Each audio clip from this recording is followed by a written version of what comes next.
Hello दोस्तों, कैसे हो आप सब। Welcome back to my YouTube channel Bhagat Singh online solution. दोस्तों, आज मैं आपके लिए एक नई वीडियो लेकर आया हूं। ये वीडियो आपके लिए बहुत इंपॉर्टेंट होने वाली है। आज मैं आपको इसमें कुछ इंपॉर्टेंट चीज़ें बताऊंगा कि आप पीएफ की वेबसाइट को कैसे यूज़ कर सकते हैं, या पीएफ की वेबसाइट का कैसा इंटरफेस होता है, या कहाँ पर क्या चीज़ें होती है। इसमें मैं आपको पूरी डिटेल्स के साथ बताऊंगा कि आप किस ऑप्शन से क्या कर सकते हैं। और यदि कोई ऑप्शन ज़्यादा डिटेल्ड में नहीं बता सकता तो उसकी मैं एक नई वीडियो बना दूंगा। अगर आपको पूरी डिटेल्स उसकी जाननी है तो आप नीचे कमेंट जरूर करिएगा। तो चलिए दोस्तों, आज मैं आपको बताता हूँ कि आप पीएफ का काम कैसे कर सकते हैं।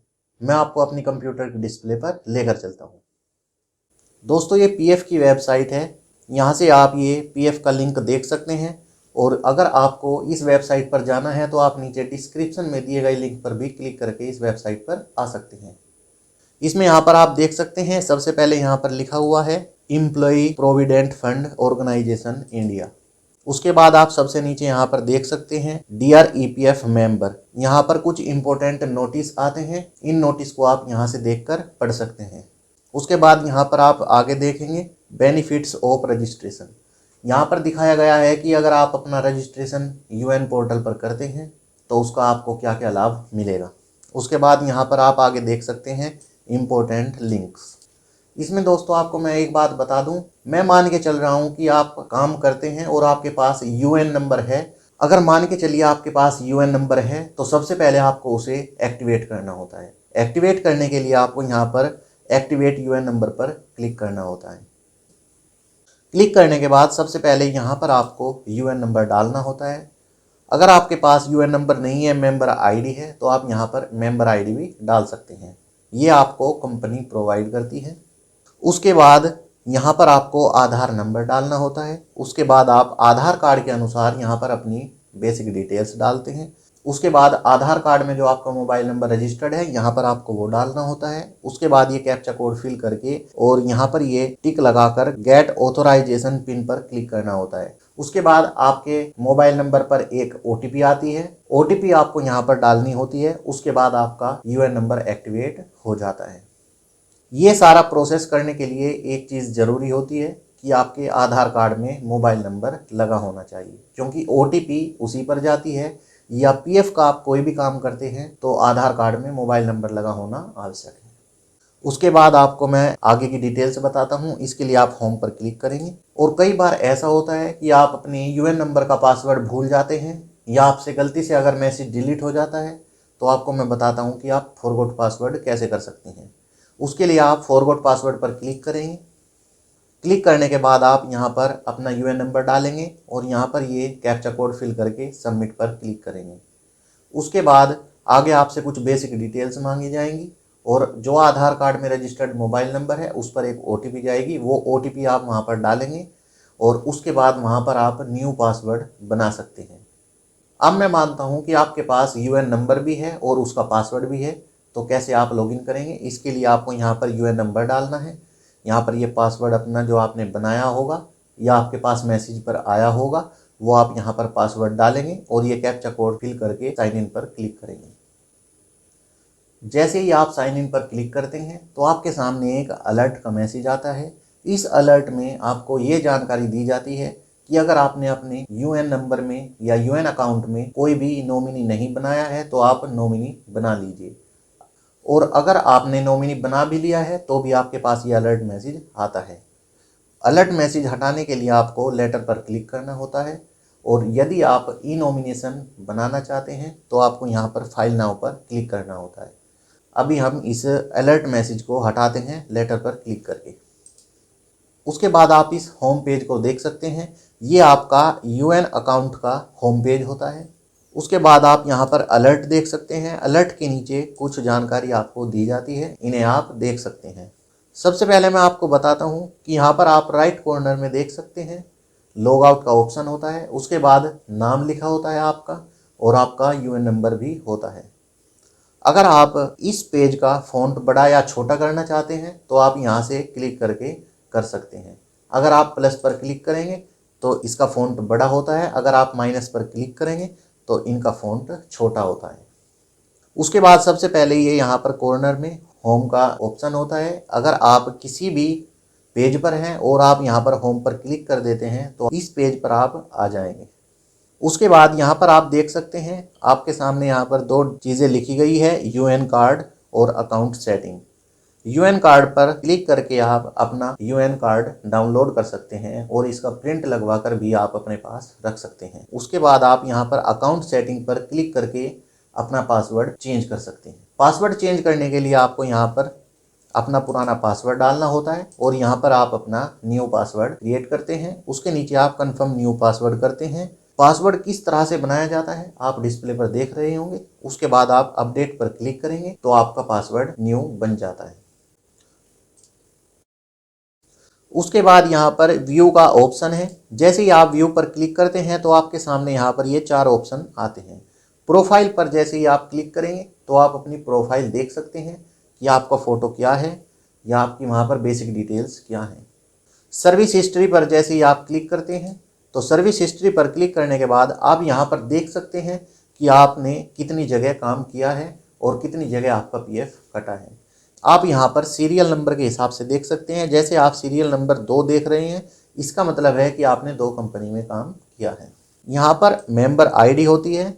मेंबर आईडी के बाद यहाँ पर एस्टेब्लिशमेंट नेम होता है कि किस कंपनी में आप काम कर रहे हैं। उसके बाद यहाँ पर एस्टेब्लिशमेंट आईडी होती है। उसके बाद डेट ऑफ ज्वाइनिंग होती है कि आपने ज्वाइन किस कंपनी में कब किया है। उसके बाद डेट ऑफ एग्जिट होती है। इसका मतलब है कि यदि आप रिज़ाइन वहाँ से दे देते हैं तो डेट ऑफ एग्जिट यहाँ पर डली हुई आपको मिलेगी। मैं आपको एक चीज़ और यहाँ पर बताता हूँ। अगर मान के चलिए आपने कंपनी में से रिज़ाइन दे दिया है और यहाँ पर डेट ऑफ एग्जिट आपकी नहीं मिलती है तो आप खुद से भी ये डेट ऑफ एग्जिट डाल सकते हैं। उसके लिए आपको बहुत बातें ध्यान रखनी होती है, वो मैं आपको बाद में बताऊँगा। अगर आपने कंपनी में रिज़ाइन दे दिया होगा तो यहाँ पर डेट ऑफ एग्जिट में ज़्यादातर चांसेस होते हैं कि डेट ऑफ एग्जिट की डेट डली मिलेगी। ऐसा भी हो सकता है कि आपने कंपनी में रिज़ाइन तो दे दिया है लेकिन यहाँ पर आपको डेट ऑफ एग्जिट ना मिले। उसके बाद मैं आपको और ऑप्शन के बारे में बताता हूँ। व्यू पर क्लिक करके आप यहाँ पर यूएन कार्ड पर क्लिक करके अपना यूएन कार्ड डाउनलोड कर सकते हैं। उसके बाद आप पासबुक पर क्लिक करके अपनी पासबुक देख सकते हैं कि आपके यूएन अकाउंट में कितना पैसा है। देखने के लिए आपको यहाँ पर यूएन नंबर डालना होता है। उसके बाद ये पासवर्ड यहाँ पर अपना डालना होता है। उसके बाद ये सोल्व करके यहाँ पर लॉगिन पर क्लिक करना होता है। लॉगिन पर क्लिक करने के बाद आप इसके अंदर की डिटेल्स देख सकते हैं कि आपकी किस आईडी में या किस अकाउंट में कितना पैसा है। इसके बारे में मैं आपको किसी और वीडियो में बताऊंगा। ये 4 ऑप्शन का यूज़ मैंने आपको बता दिया है कि किस ऑप्शन का क्या मतलब होता है। उसके बाद जैसे ही मैं मैनेज पर क्लिक करता हूँ तो यहाँ पर आप 5 ऑप्शन देख सकते हैं। इसमें सबसे पहला ऑप्शन होता है बेसिक डिटेल्स। इस पर क्लिक करके आप अपनी बेसिक डिटेल्स अकाउंट की देख सकते हैं। उसके बाद यहाँ पर क्लिक करके आप अपनी कॉन्टैक्ट डिटेल्स देख सकते हैं। यहाँ पर आप क्लिक करेंगे, यहाँ आप रजिस्टर्ड मोबाइल नंबर देख सकते हैं। उसके बाद यहाँ पर आप देख सकते हैं कि ये मोबाइल नंबर वेरीफाई है। अगर आपको ये मोबाइल नंबर चेंज करना है तो आप यहाँ पर चेंज मोबाइल नंबर पर क्लिक करके आप आगे का प्रोसेस भी कर सकते हैं और अपना मोबाइल नंबर चेंज कर सकते हैं। अगर आप अपने यूएन अकाउंट में ईमेल आईडी जोड़ना चाहते हैं तो उसके लिए आप यहाँ पर क्लिक करके ईमेल आईडी जोड़ सकते हैं। उसके बाद मैं यहाँ पर आपको बताऊँगा केवाईसी पर क्लिक करके आप यहाँ से देख सकते हैं। सबसे पहले यहाँ पर लिखा हुआ है ऐड केवाईसी। इसका मतलब है कि अगर मान के चलिए आपको यहाँ पर बैंक की केवाईसी करनी है या पैन कार्ड की केवाईसी करनी है या पासपोर्ट की केवाईसी करनी है तो उस पर आपको क्लिक करना होगा। आप एक साथ तीनों की केवाईसी कर सकते हैं या आप अलग अलग भी केवाईसी कर सकते हैं। केवाईसी करने के लिए आपके आधार कार्ड में मोबाइल नंबर लगा होना आवश्यक है। जैसे कि मैंने आपको पहले भी बताया है कि अगर आप पीएफ का कोई भी काम करना चाहते हैं तो आपके आधार कार्ड में मोबाइल नंबर लगा होना चाहिए और आपके पास वो चालू होना चाहिए। उसके बाद यहाँ पर आप देख सकते हैं करंटली एक्टिव केवाईसी। इसका मतलब है कि यहाँ पर जो भी करंट में एक्टिव केवाईसी होती हैं उसकी डिटेल्स यहाँ पर होती हैं। मैं आपको बता दूं कि ये केवाईसी का मतलब क्या है। केवाईसी की फुल फॉर्म एक्चुअली होती है नो योर कस्टमर। केवाईसी का मैं आपको एक सिंपल मतलब बताता हूं कि आप अपना डॉक्यूमेंट किसी के पास जमा करते हैं उसे आप केवाईसी कह सकते हैं। जो भी अकाउंट आपका केवाईसी के थ्रू यहाँ पर आपके अकाउंट में लगा होता है उसी में ही आपका पीएफ का पैसा आता है। पैन कार्ड की आपके खाते में या अकाउंट में तब आवश्यकता होती है जब आपका पीएफ 50,000 से ऊपर हो और आपको वो निकालना हो। अगर आप 50,000 से कम निकाल रहे हैं तो उसमें आपको पैन कार्ड की आवश्यकता नहीं होती है। केवाईसी आपको पैन कार्ड की नहीं करनी होती है। और अगर आपको 50,000 से ऊपर निकालना हो पैसा तो आपको अपने अकाउंट में KYC करनी होती है पैन कार्ड की। उसके बाद ही आप अपना पैसा निकाल सकते हैं। उसके बाद आप यहाँ पर देख सकते हैं KYC पेंडिंग फॉर अप्रूवल। मान के चलिए आपके बैंक की KYC आपके अकाउंट में नहीं हुई है, तो आप यहाँ पर जैसे ही आप बैंक पर क्लिक करके KYC करते हैं तो सबसे पहले वो पेंडिंग होती है अप्रूवल के लिए। तो उसको आप यहाँ पर देख सकते हैं, यहाँ पर सीरियल नंबर होता है और यहाँ पर उसकी डिटेल्स होती हैं। उसके बाद यहाँ पर आप देख सकते हैं रिजेक्टेड KYC।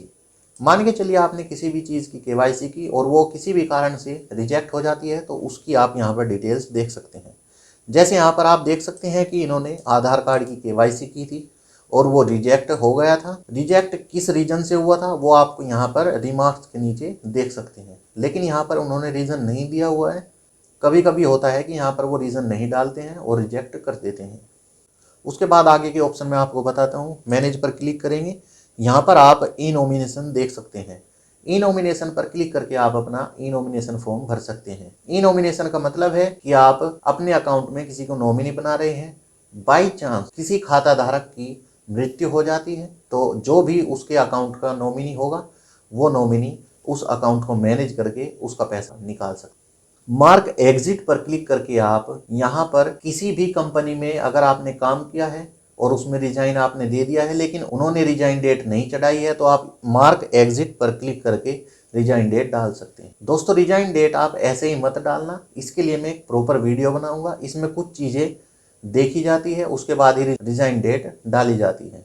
इस ऑप्शन से आप रिजाइन डेट डाल सकते हैं। उसके बाद अकाउंट पर जैसे ही आप क्लिक करते हैं तो चेंज पासवर्ड पर क्लिक करके आप पासवर्ड चेंज कर सकते हैं, जो कि मैंने आपको अभी थोड़ी देर पहले भी बताया था। उसके बाद आपके पास में एक लास्ट ऑप्शन बचता है ऑनलाइन सर्विसेज। सबसे इम्पोर्टेंट ऑप्शन आपके पास यही होता है, इसके ही थ्रू आप अपना पैसा निकालते हैं। आप इसके थ्रू काफ़ी फॉर्म भर सकते हैं, जैसे कि आप एडवांस फॉर्म भर सकते हैं। एडवांस फॉर्म के थ्रू आप उस वक्त पैसा निकाल सकते हैं जब आप किसी कंपनी में काम कर रहे होते हैं और आपको कुछ पैसे की आवश्यकता हो, तो आप एडवांस फॉर्म के जरिए अपना पैसा निकाल सकते हैं। अगर आपको पेंशन का पैसा भी निकालना हो तो आपको यहीं से फॉर्म भरना होता है। अगर आपको अपना टोटल पैसा निकालना हो, जैसे कि मान के चलिए आपने कंपनी से रिज़ाइन दे दिया है, रिज़ाइन देने के 2 महीने बाद आप अपना पूरा पैसा निकाल सकते हैं। उसके बाद ये ऑप्शन आता है 1 member 1 EPF account transfer request. इस ऑप्शन का यूज़ आप उस स्थिति में करते हैं जब आप एक से अधिक कंपनियों में काम करते हैं और आप उन कंपनियों का पैसा एक जगह इकट्ठा करना चाहते हैं, तो आप इस पर क्लिक करके अपने पैसे को इकट्ठा कर सकते हैं। उसके बाद ट्रैक क्लेम स्टेटस पर क्लिक करके आप स्टेटस देख सकते हैं कि आपने कब कब अपना पैसा निकालने का फॉर्म भरा है। उसके बाद आप डाउनलोड एनेक्सर के पर क्लिक करके अपना फॉर्म डाउनलोड कर सकते हैं। अगर आप इस पर क्लिक करेंगे, क्लिक करने के बाद आप यहाँ पर देख सकते हैं, यहाँ पर लिखा हुआ है non exempted to unexempted provident fund transfer claim associated with the UN। आपको मैं बताता हूँ कि ये एनेक्सर के होता क्या है। एनेक्सर के ये होता है, किसी भी कंपनी में अगर आपने काम किया होगा तो उस कंपनी का जो पैसा होता है वो PF ऑफिस मैनेज करता है। लेकिन कोई कंपनी ऐसी भी होती है कि जिसका पैसा कोई PF ऑफिस मैनेज नहीं करता है बल्कि कोई ट्रस्ट मैनेज करता है। उस स्थिति में तो यहाँ पर आपको एक फॉर्म मिलेगा। उस फॉर्म के जरिए आप अपना पैसा ट्रांसफर कर सकते हैं किसी और कंपनी में, जो कंपनी अपना पैसा PF ऑफिस के द्वारा मैनेज करवाती हो। दोस्तों आज मैंने आपको इस वीडियो में बहुत सारी जानकारी दी है। अगर आप बिल्कुल भी PF की साइट के बारे में नहीं जानते हैं और आप कोई कंप्यूटर कैफे चलाते हैं या आप किसी और का फॉर्म भरना चाहते हैं, तो इस वीडियो से आपको बहुत सारी जानकारी मिली होगी। इस तरह की जानकारी शायद ही कोई दोस्तों देता है। मैंने आपको टोटल जानकारी दे दी है कि आप कैसे कैसे क्या कर सकते हैं।